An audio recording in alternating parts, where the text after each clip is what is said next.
Hello everyone, this is Kajal Singh. So welcome back again. And आज हम लोग बात करने जा रहे हैं इंडस वैली सिविलाइजेशन पे. ऑलरेडी हमने प्री हिस्टोरिक पीरियड कवर कर लिया है. So without delay let's move. तो अभी हम देखते हैं इंट्रोडक्शन. ओके, सो ये हमारा चला है 25,000 BCE से लेके 1900 BCE तक. पिछली वीडियो में मैंने BCE बता दिया था हम क्यों बोलते हैं. ओके, और इसको हम हड़प्पन सिविलाइजेशन भी बोलते हैं, इंडस वैली सिविलाइजेशन या फिर हड़प्पन सिविलाइजेशन. एंड ये कहाँ पे अभी लोकेटेड है? इंडिया एंड पाकिस्तान एंड थोड़ा बहुत आपका अफगानिस्तान में भी लोकेटेड है. फर्स्ट टाइम डिस्कवर किसने किया था? 1921 में दयाराम साहनी, उन्होंने हड़प्पा का किया था. एंड 1922 में R.D. बनर्जी, उन्होंने मोहनजोदाड़ो का किया था. Okay, Mohenjodaro. And next geographical spread. हाँ, कहाँ कहाँ तक है ये? India, Pakistan and Afghanistan. And reverse जो कि कुछ तो अभी ड्राई हो चुकी हैं. तो नेक्स्ट चलते हैं. सबसे इम्पोर्टेंट इंडस वैली सिविलाइजेशन का कि इनके पास वेल प्लान्ड स्ट्रीट थी, रिचुअल बाथिंग, जिसको हम कहते हैं कि इनके पास बहुत बड़ा एक वो होता है जहाँ पे सारे जाके नहाते हैं, जो कि आपका मोहनजोदड़ो में मिला था. ग्रैंडरीज, जिससे हमें ये पता चलता है कि ये स्टोरेज करते थे फूड का. ठीक है. और एडवांस मतलब ड्रेनेज सिस्टम कितना अच्छा था कि सीवर कवर्ड थी.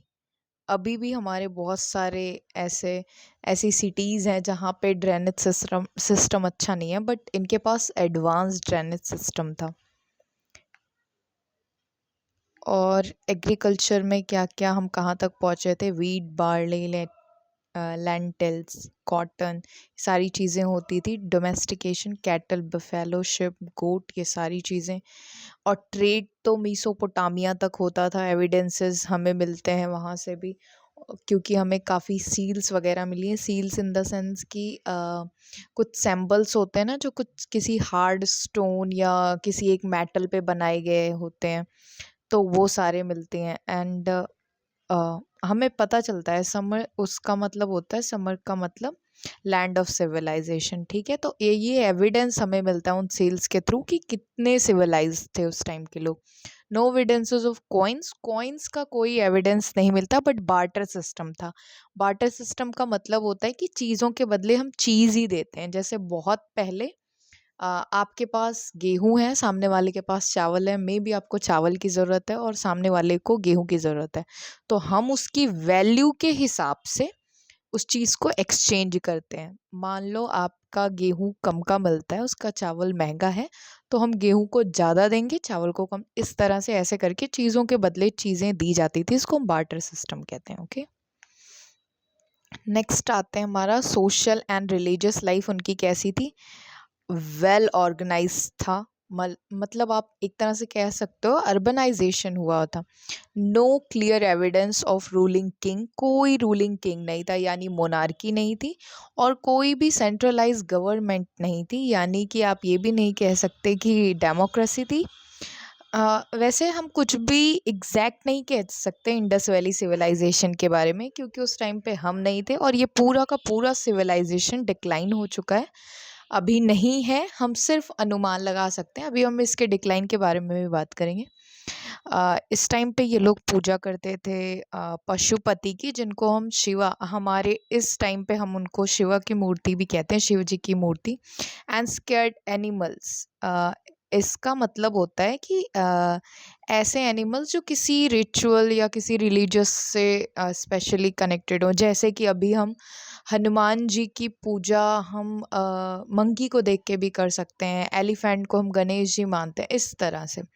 No evidence of large temple और आइडल्स, यानी मूर्ति और मंदिर जैसा कोई कॉन्सेप्ट नहीं था.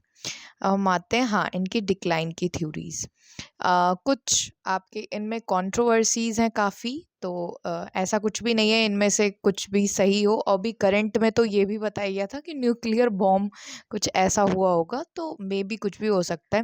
पहले बताया गया क्लाइमेट चेंज की वजह से मतलब सारा कुछ सूखा पड़ गया। फिर फ्लड भी बताया गया है, नेचुरल डिजास्टर यानी बाढ़ आ गया होगा, या आर्यन इन्वेंशन यानी कि आर्यंस जो हमारे यहाँ पे आए थे, क्योंकि आर्यंस यहाँ के नहीं थे, वो आए थे आपके विदेशी थे आर्यंस में भी। सेंट्रल एशिया और यूरोप यहाँ सबसे आर्यंस आए थे, तो मे बी उनकी वजह से सारा ही कंट्रोवर्शियल है, डिबेटेबल वो इशू है ये। Civilization gradually decline around the, ये इतने टाइम पे ख़त्म हो गया था, वो हमने ऊपर ही देख लिया। हम एक एक एमसीक्यू डिस्कस कर लेते हैं। किस साइट को हम ग्रेट बाथ के नाम से भी जानते हैं, तो हम वो मोहनजोदाड़ो को जानते हैं। Next is dockyard. डॉकयार्ड का मतलब होता है जहाँ पे शिप का मेंटेनेंस होता है, तो वो हो गया आपका Lothal. Sorry.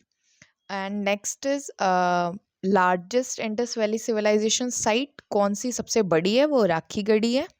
And next one is fire altars plough field. Fire altars का हम एक तरह से कह सकते हैं जहाँ पे आग वाग जलाई जाती है, अग्निवेदी जिसे हम कह सकते हैं, जहाँ पे काफ़ी मतलब काफ़ी ज़्यादा ऐसा थोड़ी कोई आग नहीं, काफ़ी ज़्यादा, जैसे हम होलिका जलाते हैं होली में, जिस kind of that. And plug field भी यहाँ मिला था, तो कालीबंगा। कालीबंगा इन द इसका मतलब होता है काले रंग की चूड़ियाँ, जो कि आपकी राजस्थान में मिली थी। Next is Indus valley civilization site was known as for water reservoir. जहाँ पे वाटर रिजर्वॉयर पाया जाता है वो धौलावीरा था। आपका धौलावीरा प्रेजेंट है गुजरात में। ओके, ये आपके मैंने कुछ मैप्स लगा रखे, यहाँ पे मैं आपका लिख भी देती हूँ कि कौन सी चीज़ कहाँ पे पाई जाती है। आपका लोथल था, लोथल एंड धौलावीरा, ये दोनों का दोनों आपका गुजरात में है। ठीक है, okay. Next one is Rakhigarhi. Okay, पीछे होगा राखीगढ़ी। ये है आपका, एक तो ये राखीगढ़ी और दूसरा आपका बनावली। नहीं, बनावली तो नहीं लिखा है। ये दोनों का दोनों आपका हरियाणा में है। And next is Kalibanga. I have already told you that is in Rajasthan. And Mohenjodaro आपका सिंध में है, हड़प्पा आपका पंजाब में है, चौहदड़ो भी सिंध में है, कोट दिज्जी ये भी आपका सिंध में है। आई have already told you it's covered Afghanistan, Pakistan and India also. Okay, so I hope, मैं बहुत ट्राई करती हूँ कि वीडियो काफ़ी छोटी बने, एंड लास्ट में पता चलता है काफ़ी बड़ी बन गई, बट या ये छोटी वीडियो बनी है। And thank you so much. I hope काफ़ी चीज़ें क्लियर हुई होंगी। अगर आप किसी को भी इससे कोई रिलेटेड कोई इशू होगा, आप कमेंट कर सकते हो। Thank you so much. Okay, bye, take care.